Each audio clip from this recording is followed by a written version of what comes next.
mal, em sua forma mais sombria, pode se manifestar onde menos esperamos.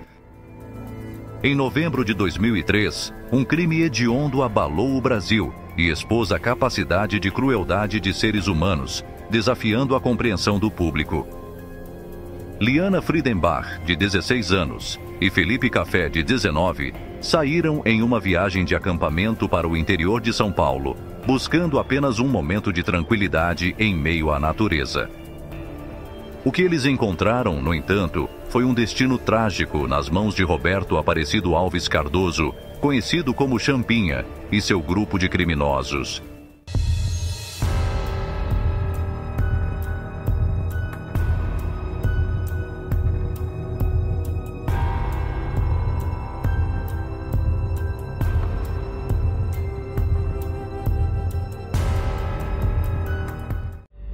Em uma noite comum de outubro de 2003, 2 jovens vidas foram tragicamente interrompidas de forma brutal. O que deveria ter sido um final de semana de comemoração e liberdade se transformou em um dos crimes mais chocantes do Brasil, revelando a face aterrorizante de um mal que se esconde nas sombras.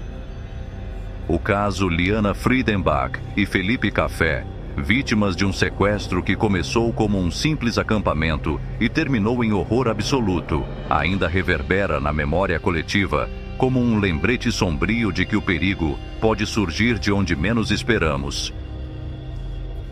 O nome que ficou marcado nesse terrível episódio foi Roberto Aparecido Alves Cardoso, conhecido como Champinha.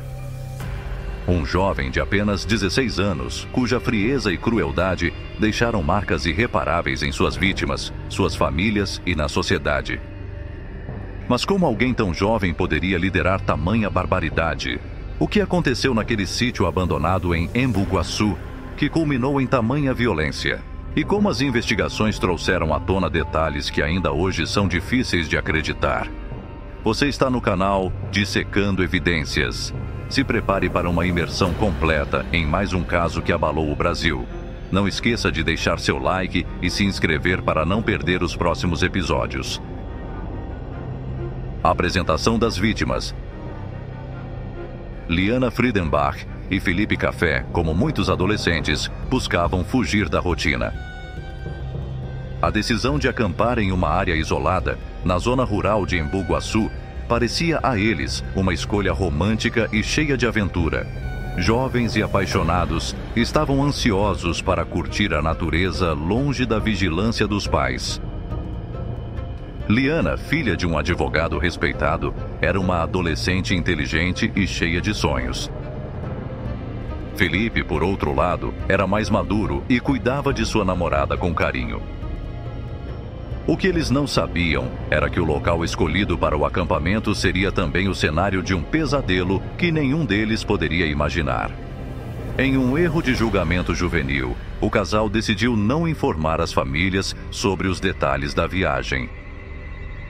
Esse detalhe, que inicialmente parece trivial, se tornaria uma das maiores angústias das famílias que desconheciam o paradeiro dos jovens até ser tarde demais.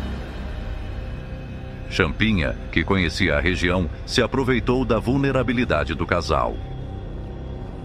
Ele e seu grupo observaram Liana e Felipe de longe, como predadores à espreita de suas presas. A partir daquele momento, os 2 jovens estavam à mercê de algo muito maior e mais cruel do que poderiam imaginar. O que era para ser uma escapada pacífica se tornaria uma luta desesperada pela sobrevivência. O sequestro. Na madrugada de 1º de novembro de 2003, Champinha e seus cúmplices invadiram o acampamento de Liana e Felipe. Armados e preparados para intimidar, renderam o casal sem dar qualquer chance de reação. A violência e o pavor eram palpáveis. Felipe tentou resistir, mas foi brutalmente dominado, enquanto Liana era forçada a assistir à cena aterradora. Completamente indefesos, os jovens foram amarrados e levados para dentro da mata. As horas seguintes seriam de agonia. A tensão crescente e as constantes ameaças deixavam claro que aqueles criminosos não tinham qualquer intenção de deixar o casal sair vivo. Conforme as horas se arrastavam sem notícias, a angústia das famílias crescia. Ari Friedenbach, utilizando seus contatos como advogado, iniciou uma busca frenética por informações. Foi neste momento que a verdade começou a vir à tona. Liana não estava com amigas e Felipe não estava com seu grupo habitual. A revelação de que os jovens haviam mentido sobre seus paradeiros, inicialmente, gerou uma mistura de raiva e preocupação entre os familiares, mas rapidamente deu lugar a um terror crescente, conforme a realidade da situação se tornava clara. Nos dias que se seguiram, Felipe e Liana viveram momentos de verdadeiro terror. Felipe, em um gesto desesperado, implorou por sua vida e pela vida de sua namorada, mas suas súplicas caíram em ouvidos surdos. No dia 2 de novembro, Felipe foi executado a sangue frio. Champinha o obrigou a cavar sua própria cova antes de atirar em sua cabeça. O assassinato de Felipe marcou o início de uma escalada de violência ainda mais brutal para Liana, que foi mantida como prisioneira e vítima de constantes abusos durante os 4 dias seguintes. A cada novo amanhecer, o horror se intensificava. A participação de Champinha. Champinha, com apenas 16 anos na época, demonstrou uma frieza que chocou até os mais experientes investigadores. Ele era o líder indiscutível do grupo e controlava cada movimento durante o sequestro e a tortura de Liana. Não havia espaço para arrependimento ou hesitação em suas ações. Champinha parecia não apenas indiferente ao sofrimento de suas vítimas, mas também totalmente consciente do poder que exercia sobre elas. Suas ações revelavam uma mente distorcida, capaz de planejar e executar crimes hediondos com precisão aterradora. As investigações revelaram que Champinha tinha um histórico de pequenos delitos, mas nada que pudesse indicar o nível de violência que ele demonstraria nesse crime. A crueldade com que tratou Liana nos dias em que ela esteve sob seu controle abalou até mesmo os peritos mais endurecidos pela profissão. Ele a submeteu a abusos constantes, prolongando seu sofrimento o máximo possível. Investigações e prisões.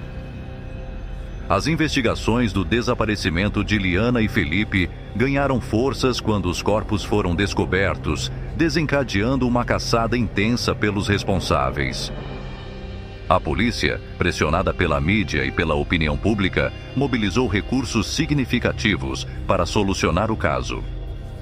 As pistas iniciais eram escassas, mas o testemunho de moradores locais que haviam visto o casal e, posteriormente, notado a presença de indivíduos suspeitos na área, forneceu as primeiras direções para os investigadores. A reviravolta veio quando um dos cúmplices, pressionado pelo peso de sua consciência e pelo medo de ser descoberto, decidiu se entregar e colaborar com as autoridades. Esta confissão levou à rápida prisão dos demais envolvidos, incluindo Champinha. A captura do grupo revelou uma teia complexa de criminalidade local, com os perpetradores tendo históricos variados de delitos menores e graves. O caso de Champinha, no entanto, destacou-se não apenas pela brutalidade de suas ações, mas também por sua idade. Com apenas 16 anos na época do crime, ele não poderia ser julgado como adulto segundo a legislação brasileira. Esta circunstância levou a um intenso debate sobre a maioridade penal no país. Enquanto seus cúmplices adultos foram condenados a longas penas de prisão, variando de 47 a 124 anos, Champinha foi internado em uma unidade da Fundação Casa, antiga FEBEM, e posteriormente transferido para uma unidade psiquiátrica, onde permanece até hoje sob custódia do Estado. Perfil psicológico dos criminosos. A análise psicológica dos envolvidos no caso Liana Friedenbach e Felipe Café revelou um quadro perturbador da psique criminosa. Champinha, em particular, foi diagnosticado com transtorno de personalidade antissocial, apresentando características de psicopatia. Sua falta de empatia, ausência de remorso e tendência à manipulação foram evidenciadas não apenas em seus atos durante o crime, mas também em seu comportamento subsequente durante as investigações e internação. Os outros criminosos, embora não demonstrassem o mesmo nível de desvio psicológico, apresentavam históricos de violência e uma notável capacidade de desumanizar suas vítimas. Este caso destaca como fatores ambientais, como pobreza extrema e exposição precoce à violência, podem interagir com predisposições psicológicas para criar indivíduos capazes de atos de extrema crueldade. Conclusão e reflexão. O caso de Liana Friedenbach e Felipe Café permanece como um dos crimes mais brutais da história do Brasil. Mais do que um crime bárbaro, ele se tornou um marco na luta por mudanças na legislação brasileira, especialmente em relação à maioridade penal.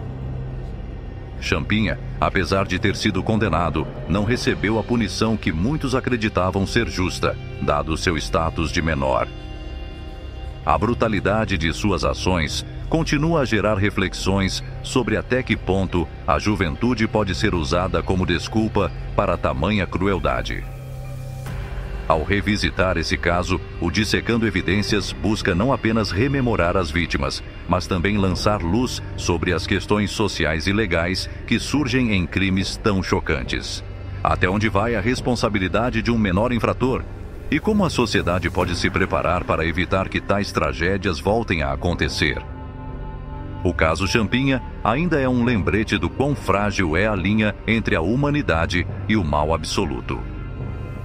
A justiça, por vezes, parece insuficiente diante da dor das famílias e das marcas deixadas por crimes tão hediondos. Se você ficou intrigado com essa história e quer continuar acompanhando os casos mais marcantes do mundo do True Crime, não pare por aqui.